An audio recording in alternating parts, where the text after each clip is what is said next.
Dan's going to be talking to us about the fact that your website is not unique. Please, yeah. Thank you. Thank you for all turning up. I was hoping this title would have some crowd drawn to it. Yeah, your website is not, or it is, unique. To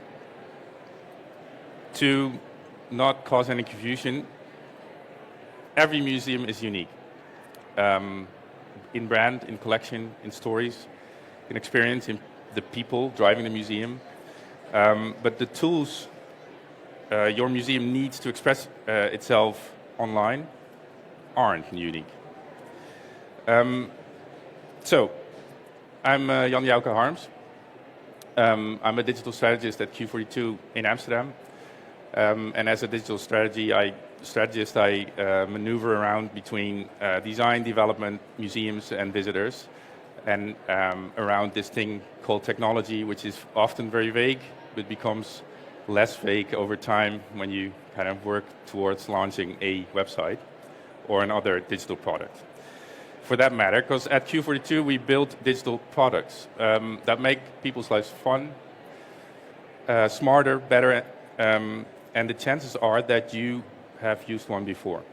You might know us of an app called Primephonic, which is now called Apple Classical Music. We built the first version of that. Or in the museum sector, we have built things like this.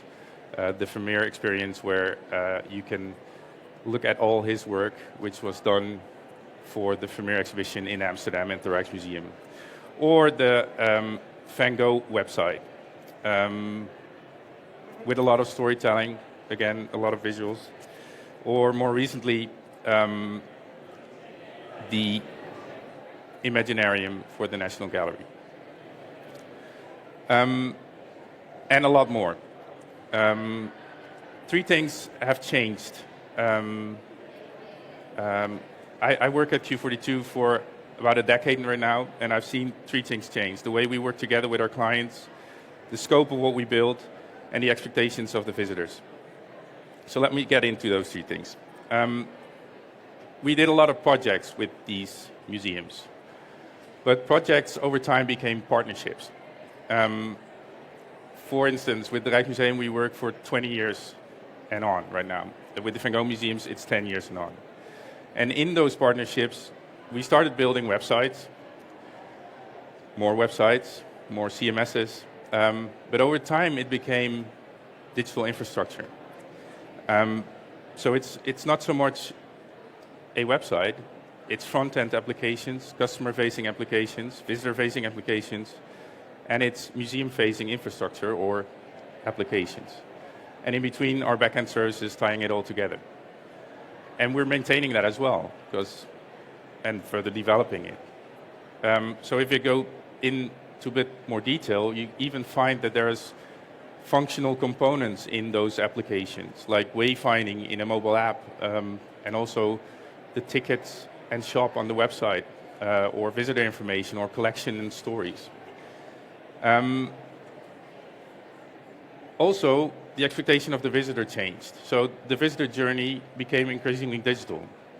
Of course, the basic visitor journey is you encounter the museum somewhere in an ad or like on the street or in a magazine. You get practical information, you go to the museum, you buy a ticket, and you enjoy the show. But yeah, people nowadays have computers in their pockets. So basically you have a digital operation running. And if you look at the visitor journey from a digital perspective, you can use a model like the pirate funnel. And then you see that you need to do ads, search engine ads, SEO. People will visit your website still. They probably buy their ticket online and not at the museum. The Rijksmuseum switched to fully online before COVID even. They will visit the museum, take pictures, use devices there. They will tell about their visit from their device, probably, or share things online. And maybe they become a member and then they expect that they have their member pass on their phone. So what we see is that the digital infrastructure is kind of creeping in on the physical infrastructure.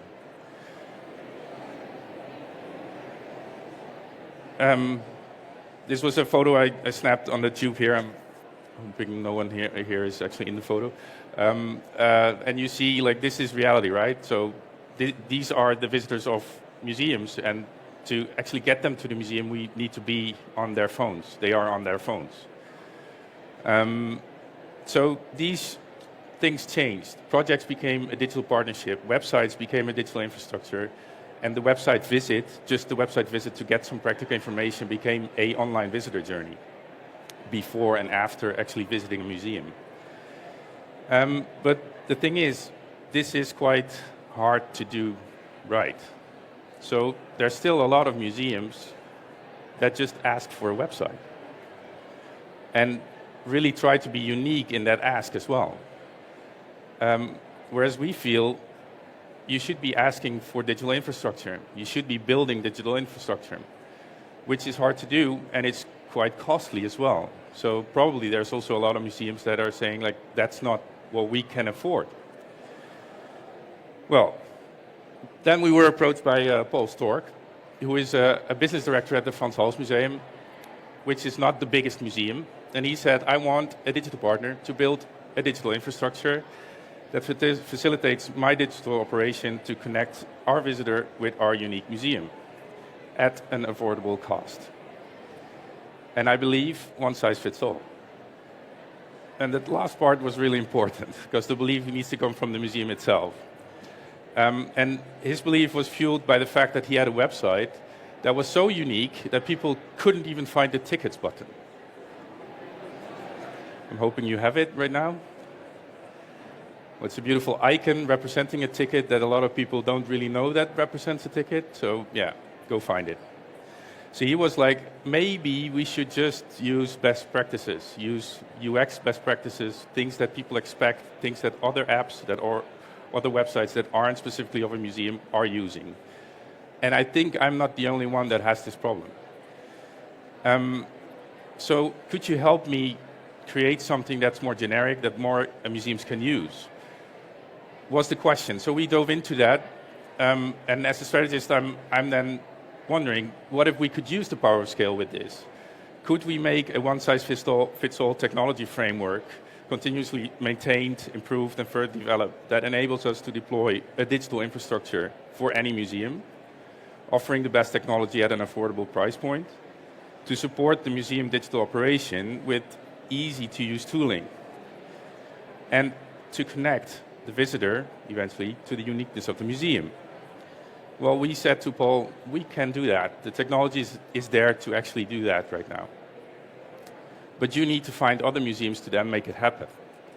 So he went in the city of Haarlem to his neighboring museum, which is the Teylers Museum. He took us with him. We convinced them to actually also go for this. And then after Kröller-Müller followed, we're actually working on Kröller-Müller and the implementation of that right now. So let me dive into what we actually did, what the technology is. So this is the framework. It's consisting of a back office, some back-end services, and a front end, just like the other infrastructure I showed. And of course, this is the starting point, right? The plan is to continuously develop this, onboard more museums, deploy it for more museums, connect to other back office systems, and so on. Create more things on the website, on the front end side, maybe even connect an app at some point. We've chosen the technologies that we also choose for our clients, like the Rijksmuseum or the National Gallery. So a CMS called Sanity, and Micrio, a storytelling CMS, Forms, Elasticsearch as a backend service to expose the collection and to make it searchable, and Next.js hosted on Vercel on the front end, so that it's blazingly fast. And to make it unique, we created a bit of a layer on top of it, so that you as a museum can actually express yourself. And I think we kind of cracked that one. So if you look at what we did at the website, there's a lot of pages, so a lot of functionalities that every museum needs.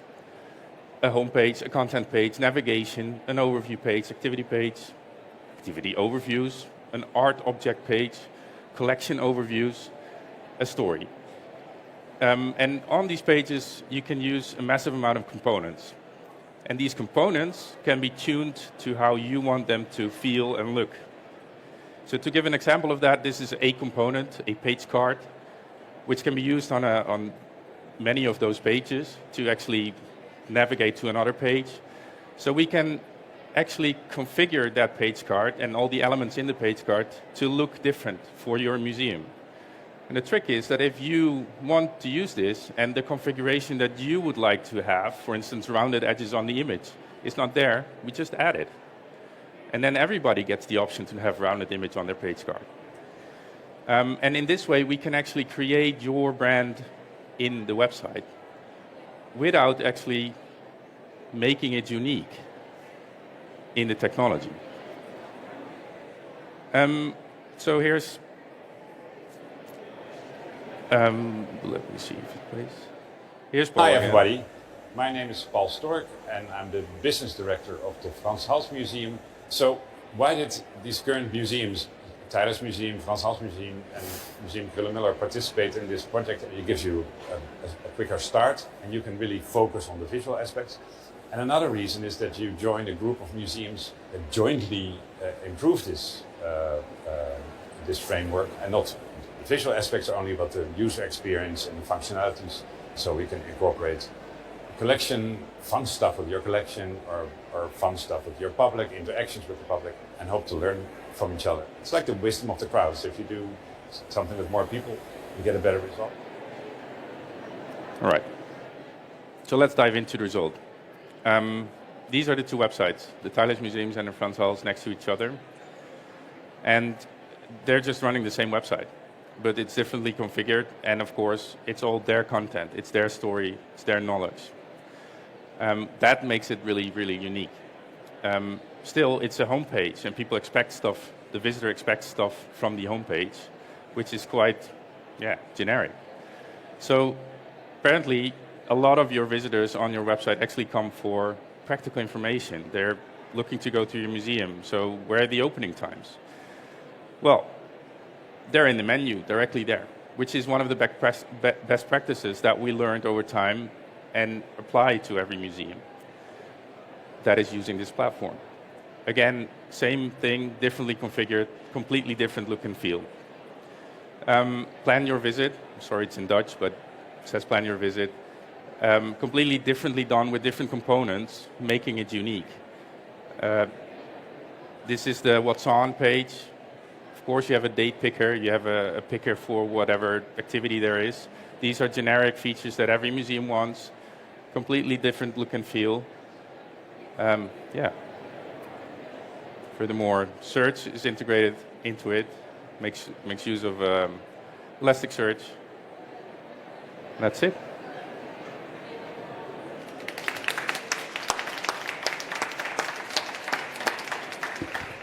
Jan, that was excellent. Thank you. Do we have any Q&A from the audience? We've got I've got a hand up, very enthusiastic hand up at the back there. Bear with me one moment. Thank you very much.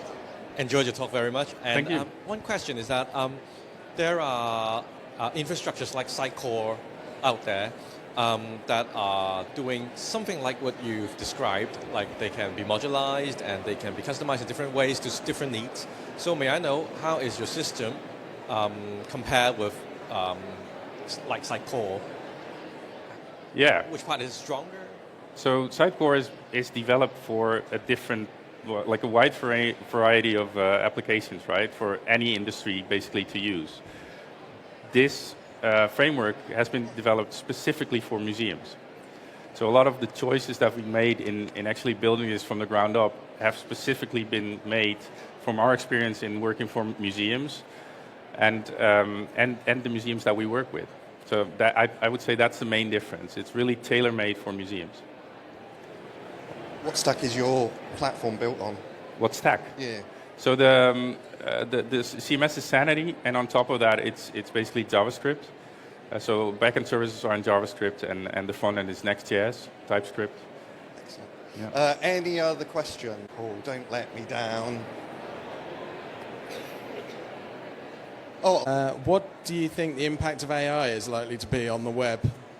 Well, it's massive already, but I think it's the positive impact for museums specifically are for the organizational part. So there's also a lot of museums have a hard time running the digital operation. And Sanity, for instance, offers AI integration so that if you create content, you will be helped in creating the right SEO stuff and these kind of things. So I think specifically in the organizations that aren't that tech savvy, I think AI can be a big help. But also a community of museums using the same, of course, CMS or the same framework can help. Yeah, and also I think on the visitor side, there's also a lot of interesting stuff going on that maybe we get to with this framework as well, if these museums are warm to it. For Rijksmuseum, for instance, we created a search engine that allows you to search on a feeling and then get a matching art result. thank you, Jan. I've got one more question. I'm just wondering, from your work with these museums, do you have any lessons on how to avoid having everything on the homepage? Haha.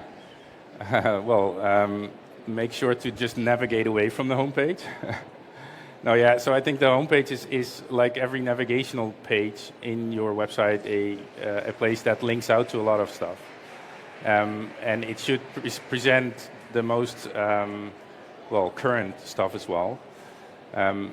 I think one of the things that is really important, and also the audience expect, is that everything that you present in this digital visitor journey is in line with each other. So if you have an ad campaign running with certain visuals, make sure that those visuals are also on your homepage. Because people that don't click on the ad but then kind of visit your homepage after, they want to be, synced up. They want to know what's happening.